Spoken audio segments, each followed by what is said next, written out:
អ្នកគ្រូអ្នកផ្ទះខ្ញុំអត់ឲ្យខ្ញុំងូតទឹកទេនៅពេលដែលខ្ញុំគេងពេទ្យក្នុងកំឡុងពេល5ថ្ងៃហ្នឹងគឺគាត់អត់ឲ្យខ្ញុំងូតទឹកទេហើយគាត់បន្តមិនឲ្យខ្ញុំងូតទឹកហ្នឹងរយៈពេល1ខែតើអ្វីដែលគាត់ឲ្យធ្វើហ្នឹងពិតជាត្រឹមត្រូវមែនអត់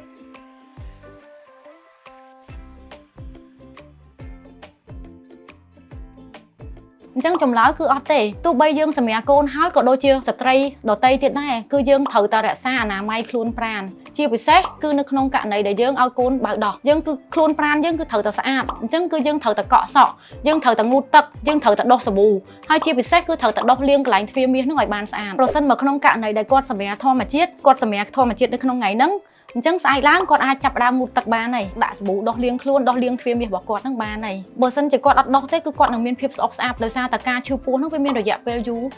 គាត់អត់មែនឈឺពោះ1ម៉ោង2ម៉ោងកើតទេស្ត្រីខ្លះឈឺពោះឡើង10ម៉ោងជាងហើយគាត់ប្រឹងគាត់អស់កម្លាំងហើយបើសិនជាក្នុងករណីដែលគាត់សម្រាប់ដោយការវះកាត់វិញវាអាស្រ័យទៅតាមមន្ទីរពេទ្យដែលគាត់សម្រាប់ឧទាហរណ៍ថាគាត់សម្រាប់នៅមន្ទីរពេទ្យមួយដែលមានស្គុតបិទមិនជ្រាបទឹកហ្នឹងគឺគាត់អាចចាប់ដើមងូតទឹកបាននៅថ្ងៃទី3ក៏ប៉ុន្តែប្រសិនបើក្នុងករណីដែលអត់មានស្គុតបិទមិនឲ្យជ្រាបទឹកទេគាត់អាចរងចាំរហូតដល់មុខរបួសគាត់ជាចាំងូតទឹកក៏បានដែរប៉ុន្តែប្រឡោះពេលហ្នឹងមិនមែនអត់ត្រូវទឹកសោះទេគាត់អាចជ្រលក់ទឹកជូតខ្លួនហើយជាពិសេសនៅពេលដែលគាត់ចូលទៅក្នុងបន្ទប់ទឹកហ្នឹងគាត់ត្រូវតែបាញ់លាងសម្អាតទ្វារមាសឲ្យស្អាតដោយសារតែមានឈាមធ្លាក់ចេញមកខាងក្រៅបើគាត់អត់សម្អាតអាចងាយនឹងបង្កឲ្យមានមេរោគការងូតទឹកហ្នឹងវាពិតជាសំខាន់